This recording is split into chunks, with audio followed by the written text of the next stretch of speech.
Just down the street from Chicago's iconic Wrigley Field is Dimo's Pizza, known for serving up slices to hungry baseball fans. Its menu has classics like pepperoni pies to creative combos like chicken and waffles. What's not on the menu? Luxury beauty products. But here's Dimo's Pizza selling Lancome face cream on Walmart's online marketplace for just $25.99. A 91% discount from its typical retail price of $280. Just to be clear, you don't have a side hustle selling beauty products on Walmart.com, right? I do not, no. We just make pizza here. And so if someone comes in and asks for double pepperoni, that's not like a code word for a knockoff beauty product? No. Dimitri Nicolau, the restaurant's owner, was startled when we told him there was a third-party seller on Walmart.com using his business credentials to sell Lancome beauty cream. And to make matters worse, lab testing confirmed the cream was counterfeit.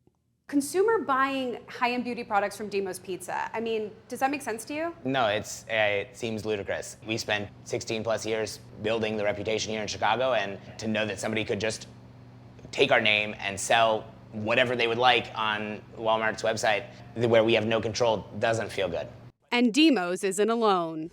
During our investigation into Walmart's marketplace, we identified at least 43 instances, including Dimo's, where a business's name and address were stolen to create a third-party seller account, from a New York grocery chain to publicly traded companies.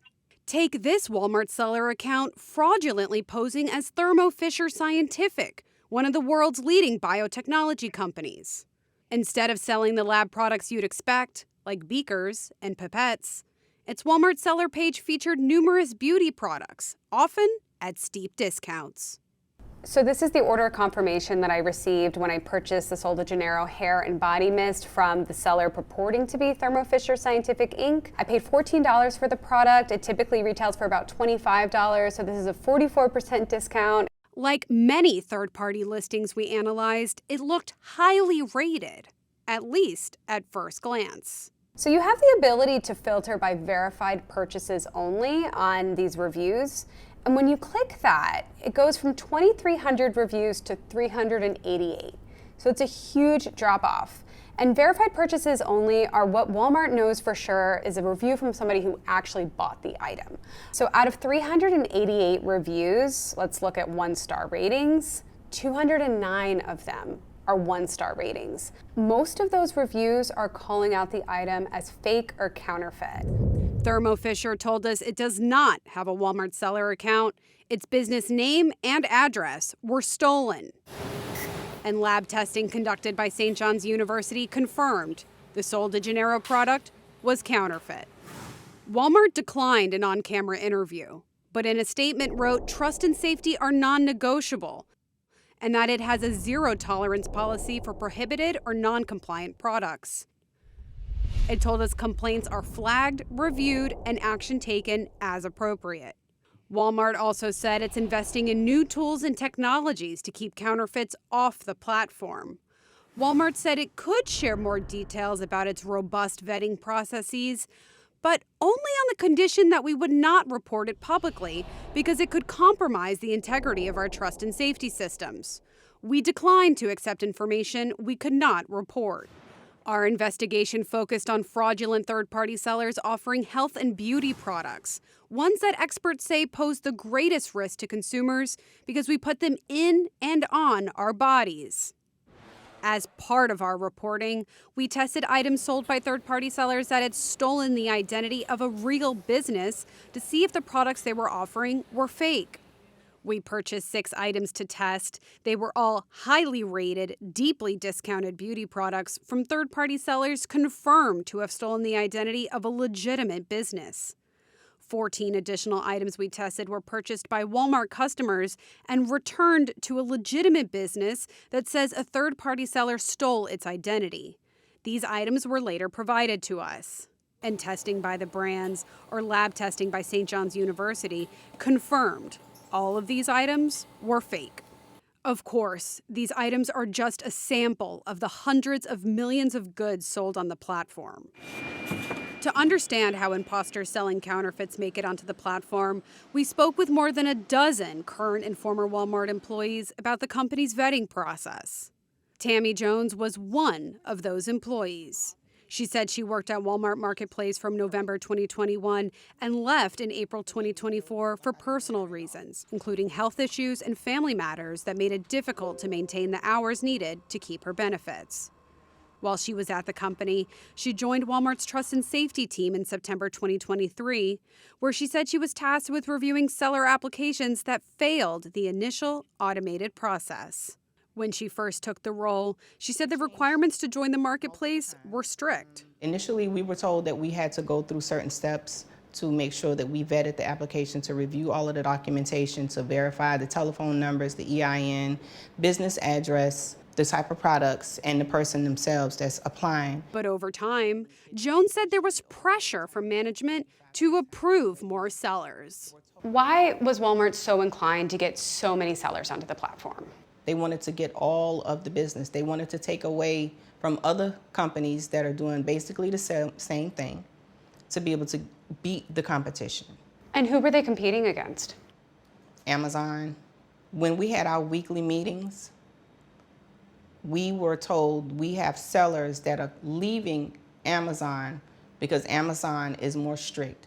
You all are more lenient, so I'm going to take my products from there and bring it over to Walmart. Much of Walmart's online growth started in 2021 as the company made the marketplace a strategic focus, according to public comments Walmart has made. Around the same time, Amazon began tightening some of its rules.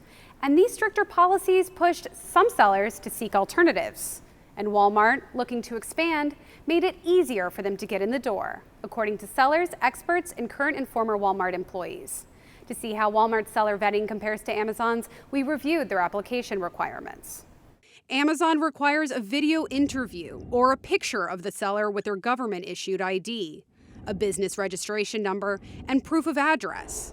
A video interview is not listed as a requirement to join Walmart's marketplace. Walmart previously required sellers to submit a W-9 and an IRS-issued EIN document, forms that verify a business's federal tax ID, to submit their application. But a YouTube video uploaded in March by an independent account that shows the onboarding process indicates that Walmart made EIN documentation optional. At the time, the only documents U.S.-based sellers were required to submit were a passport or driver's license. After we contacted Walmart, it told us U.S.-based sellers are required to upload their IRS-issued EIN forms during the application process. When pressed on our reporting that found the forms were optional, Walmart said it initially verifies EINs through government and third-party systems. If things don't check out, sellers are then asked to submit additional documentation. If they don't, Walmart said they aren't permitted to sell on Walmart Marketplace. Also, in a news release Walmart published the day before our reporting deadline, it wrote it has zero tolerance for bad actors and has rapid response capabilities enabling our trust and safety team to investigate and address violations quickly. Other former employees, some of whom asked to remain anonymous because they signed confidentiality agreements, told us that prior to the COVID pandemic, Walmart Marketplace closely monitored third-party sellers and products. But over time, some said it became clear strict policies could be a barrier to growth. They would look at us and say, well, why is this application still on hold in your queue? Well, I'm still waiting on documentation from the seller. Well, let me review that application. They would review it. No, let's just go ahead and approve it. And I know well that it should not have been approved. Was that a red flag to you? It was. It was a red flag for me because I wasn't sure if something that I'm approving to be pushed through was going to be a product that could potentially harm someone or if it was a product that was fake. Take what Mary May says happened to her.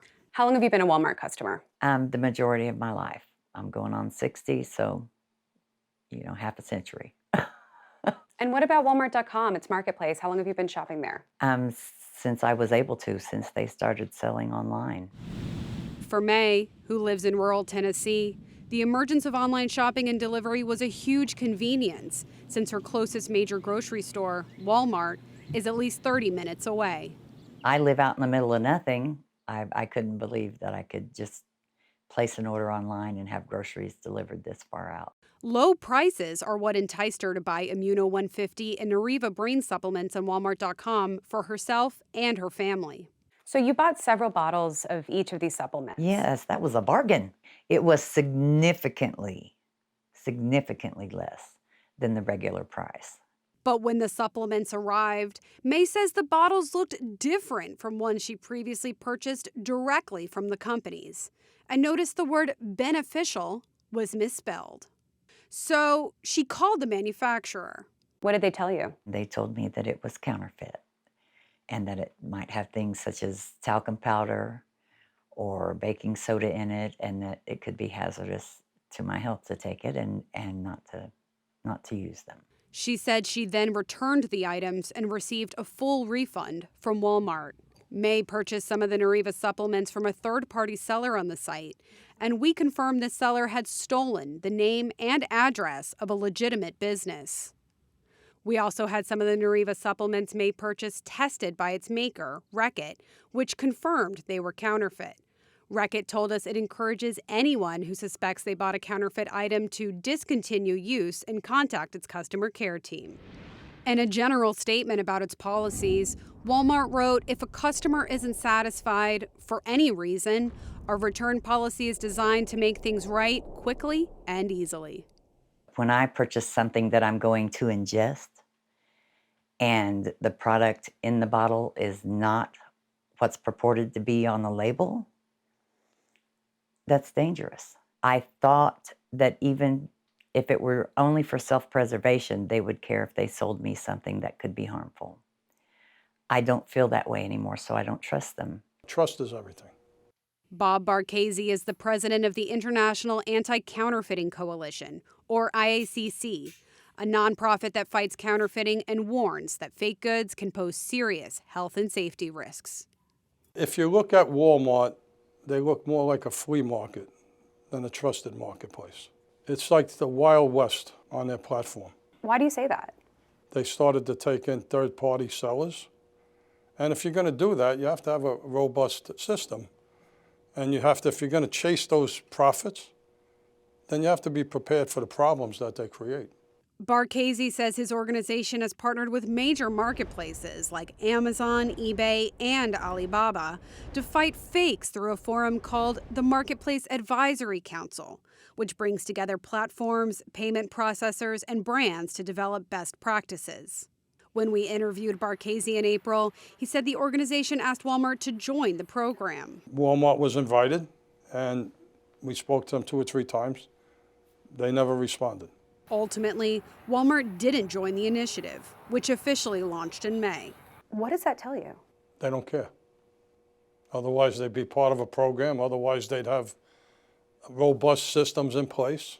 When we asked Walmart about its involvement with the IACC, it said it has attended many of their conferences since 2019, where it discussed marketplace safety with the organization's representatives and other industry partners. Just about a week after we reached out to Walmart, Barchese said the company asked to meet with him and later joined the program. Walmart also made other major changes after we asked for a response to this story.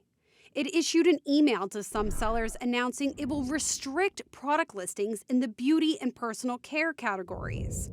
It also said it would require select sellers to participate in an enhanced vetting program that would require them to submit documentation to verify the authenticity of their products. Changes that addressed some of the issues we raised in our reporting. Barchese told us Walmart's enhanced vetting program is a critical step forward in protecting consumers, safeguarding legitimate businesses, and restoring trust in the digital marketplace. But if Walmart doesn't continue to strengthen its oversight, its marketplace strategy could pose a risk to the reputation it spent decades building and erode the customer trust at the core of its brand. How did the image of Walmart change for you after you purchased counterfeit supplements on their marketplace? I resent them for having betrayed me. That's how I feel. I feel like Walmart betrayed me. There is also proposed legislation aimed at curbing these issues. The Shop Safe Act is a federal bill designed to prevent the sale of fakes on online marketplaces. The legislation was widely supported by brands, But online marketplaces, including Walmart, Amazon, eBay, and Etsy, have lobbied against parts of it, according to 2 Senate aides. One aide told us these companies prefer to maintain the status quo. They would rather police themselves than be held to new federal requirements. After we reached out, Walmart published a release stating it has been engaging in congressional roundtables and dialogue about the legislation. So far, the bill has failed to make it to a vote, but the same Senate aides told us it is expected to be reintroduced in the current congressional session. For CNBC, I'm Gabrielle Fonrouge.